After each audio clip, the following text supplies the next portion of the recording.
I fell in love with my country when I was a prisoner in someone else's. I loved it, not just for the many comforts of life here. I loved it for its decency, for its faith, and the wisdom, justice, and goodness of its people. I loved it because it was not just a place, but an idea, a cause worth fighting for. I was never the same again. I wasn't my own man anymore. I was my country's.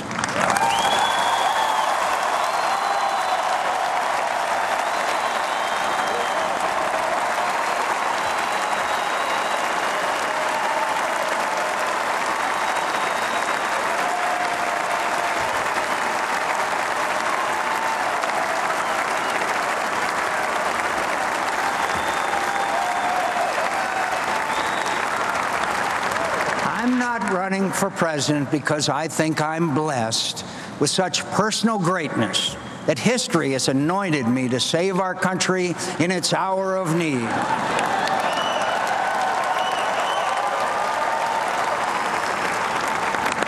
My country saved me. My country saved me, and I cannot forget it. And I will fight for her as long as I draw breath, so help me God.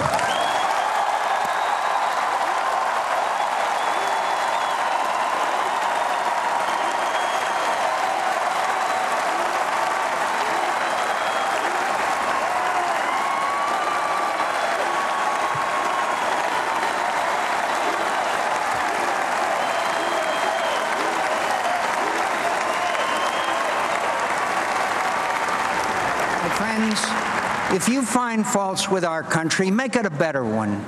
If you're disappointed with the mistakes of government, join its ranks and work to correct them. Enlist in our armed forces, become a teacher, enter the ministry, run for public office, feed a hungry child, teach an illiterate adult to read, comfort the afflicted, defend the rights of the oppressed.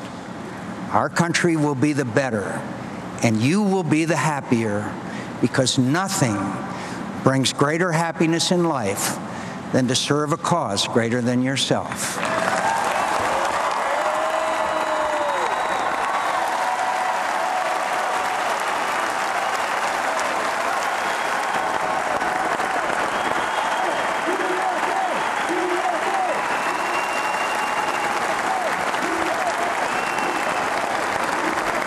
I'm going to fight for my cause every day as your president. I'm going to fight to make sure every American has every reason to thank God as I thank him, that I'm an American, a proud citizen of the greatest country on earth. And with hard work, strong faith, and a little courage, great things are always within our reach. Fight with me. Fight with me. Fight for what's right for our country. Fight for the ideals and character of a free people.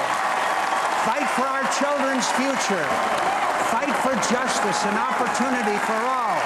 Stand up to defend our country from its enemies. Stand up for each other, for beautiful, blessed, bountiful America. Stand up, stand up, stand up and fight. Nothing is inevitable here. We're Americans, and we never give up. We never quit. We never hide from history. We make history.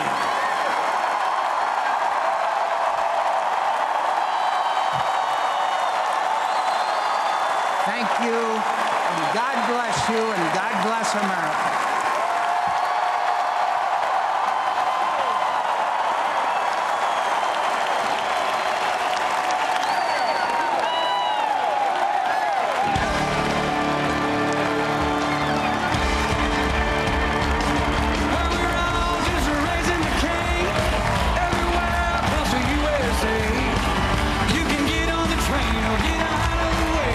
McCain, in an address lasting the better part of an hour, starts out on a path that was workmanlike, serious, methodical, programmatic. laying out differences between himself and his opponents on a number of scores, talking about issues of reform, pointing to his vice presidential selection as someone who could help in that cause, speaking of his fights to oppose corruption, talking about keeping taxes low, helping businesses, speaking of education as the civil rights issue of this century, saying that Senator Obama wants schools to answer to unions and bureaucracies. I want schools to answer to parents and students, and when I'm president, they will. Spoke of energy at some length, of foreign policy, the threats we face in the world. I will draw, he said, on all my experience with the world and its leaders and all the tools at our disposal, diplomatic, economic, military, and the power of our ideals to build the foundations for a stable and enduring peace. He talked about bipartisanship, something which he has attempted and been involved in many times in his life, and then it suddenly turned very personal and very different. He told his story of his experience as a prisoner of war in North Vietnam in a way that perhaps he had not told it in a form of anything like this size before. He spoke of how his country had saved him and changed him from a selfish flyboy, as he put it, no, though not in those words, to someone who had fallen in love with his country. My country saved me, he said. My country saved me, and I cannot forget it, and I will fight for her as long as I draw breath, so help me God.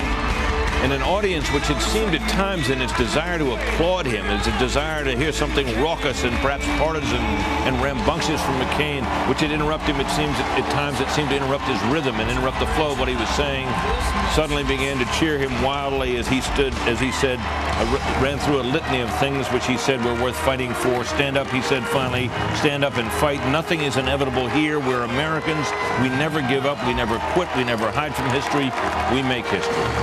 And now he continues to bask in the applause of this crowd as he and his wife and his running mate and her husband stand on the stage, that enormous American flag, which has been such a fixture in this convention hall most of the week, waving behind them. And the confetti has begun to fall from the ceiling, and there is always a little bit of apprehension ever since the convention of the Democrats in 1980 about whether the balloon drop will work.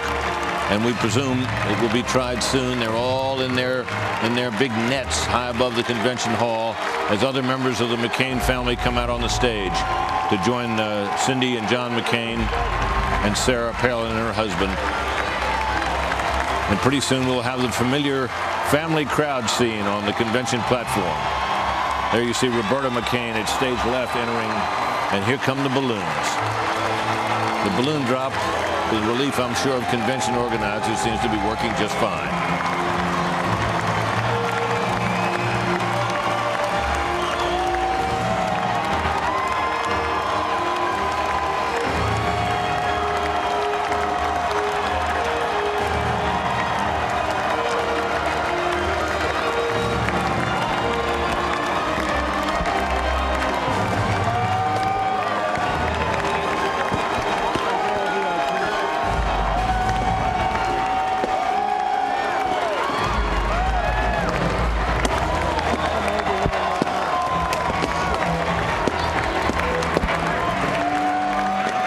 Seeing now one of the innovations of recent conventions. It's the balloons the size of beach balls that come down, or maybe they are beach balls, and get batted in the air by the delegates and even sometimes those on the stage.